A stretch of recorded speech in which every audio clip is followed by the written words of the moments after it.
Let's talk about the garden will be taken care of. Some factors are under your control while others are not. You can decide how often to water your plants, keep weeds at bay, and space your plants properly. But you can't control the weather, the amount of sunlight, the size of your land, or other gardeners competing with you in the same market. When it comes to PPC marketing, there are three main areas you have control over: strategy, bidding, and messaging. Now, someone might say, but wait, what about conversion rates, UX, or sales optimization? Sure, it became a trend in recent years to put everything into the hands of a single digital marketer. But let's be honest, it doesn't work that way. You're either great at one thing or average or worse at everything. The goal of PPC marketer is simple: focus on driving relevant traffic and let other specialists handle the areas they excel at. Not waste time on things outside of your expertise. Strategy is the key foundation of success in PPC marketing. Without a solid strategy, you will end up wasting time, money, and energy without seeing meaningful results. It all starts with your budget. There are clear reasons why many agencies avoid working with small monthly budgets under $1,000. Running campaigns requires a lot of work. Without sufficient data, it could take years to gather enough metrics to optimize effectively. Plus, clients won't be happy with results that are little more than a statistical error due to a lack of funding. If you want Google Ads to deliver, you need to feed the beast. And let's be real, this monster has become incredibly hungry in recent years. Your journey can be successful without a guiding lighthouse, which in our case is a clear goal. There are two types of goals, and it's important to clarify them with your clients. Business goals are the outcomes you need to achieve. Things like generating leads, making sales, building brand awareness, increasing consideration, improving retention, and so on. Marketing goals, on the other hand, are about how you plan to achieve those business goals using advertising tools. This could include driving form submissions, generating phone calls, encouraging online chats, or increasing site visits. Don't forget about SMART goals: specific, measurable, achievable, relevant, and time bound. This forms the foundation of your media plan, which is essential for guiding both you and your client uh, through the strategy. The media plan predicts specific and measurable metrics such as clicks, cost, conversions, and revenue, especially for e-commerce. It's achievable because it's grounded in mathematical estimations. To start, you will need to determine the cost per click, which can be projected using tools like Keyword Planner. You can check out our attached template and video guide to calculate it yourself. Once you have cost per click, you can estimate the cost for a specific impression share combined with conversion rate. For many projects, an average conversion rate of 3% is a reliable metric to help clients understand the expected cost of conversions based on market competition. Relevance ties directly to the type of goals you set. And finally, the media plan always accounts for a specific date range to keep your strategy time bound and focused. Here's an example to illustrate. I simulated two app campaigns and three search campaigns. In this case, we use in-app conversions, which makes the cost for search campaigns significantly higher. For this example, I've projected a scenario where we double the budget, which potentially increases CPC by 50%. The same applies to the cost per acquisition. In the end, MediaPlan provides us with an initial strategy, a solid starting point to begin working from.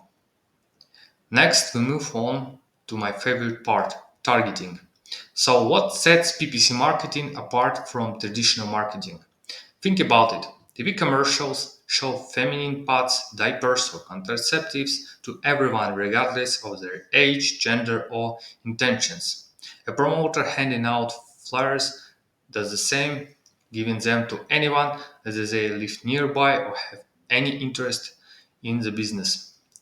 PPC marketing, on the other hand, is all about performance optimization. This means we have the tools to narrow down and focus on a specific target audience, reaching the people who are most likely to engage with our ads. PPC specialists define their audience in two main ways. The first is through contextual advertising. This is when we show ads to the people who actively search for our services or products on Google or visit websites that feature content related to them.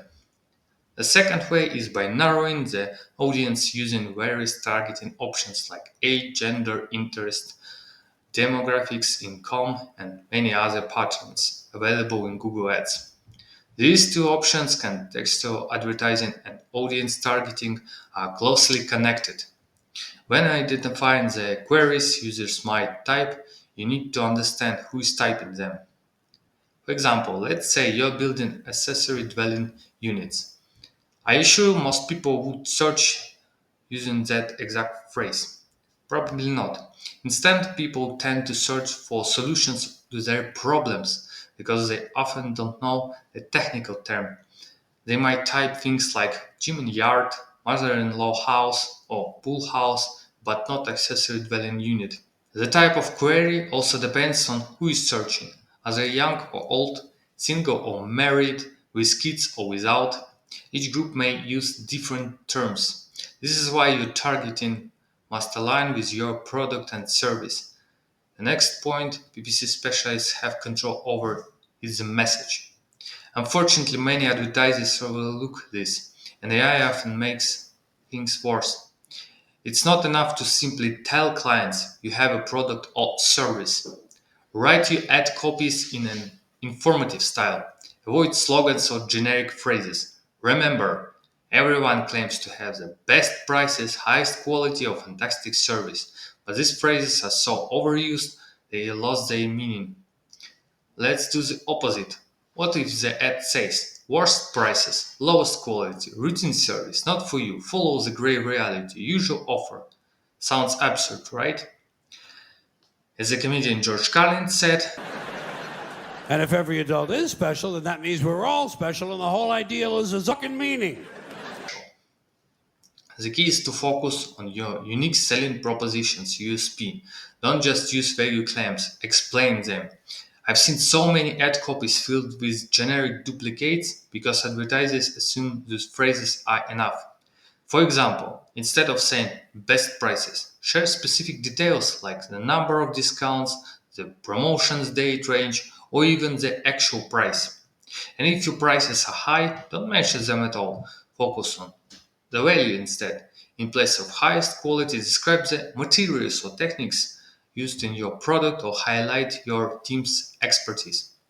The most important question your ad must answer are this: why should a user click on your ad, visit your landing page, spend their time, and choose your product or service instead of competitors?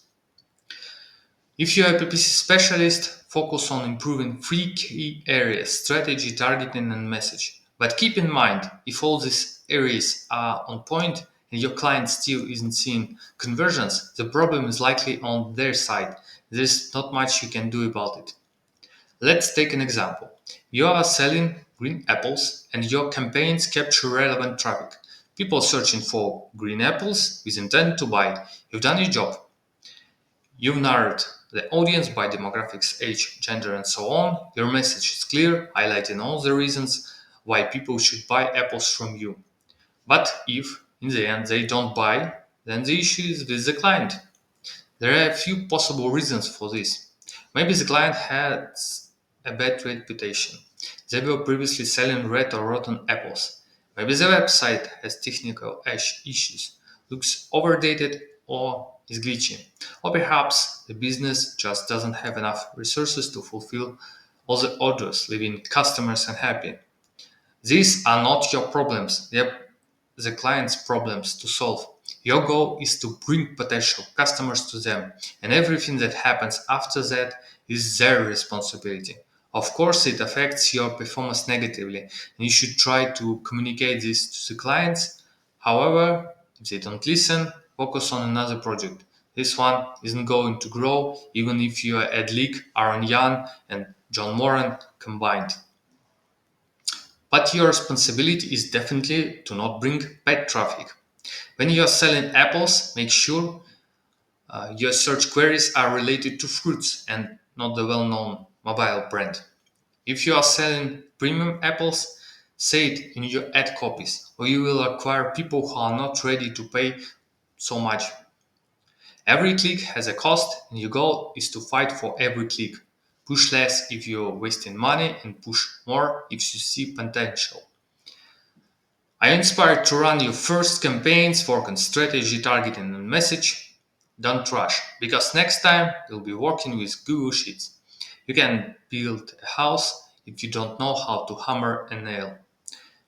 Thanks for listening. Press the like button if the information was useful and follow me to know more about the world of digital marketing.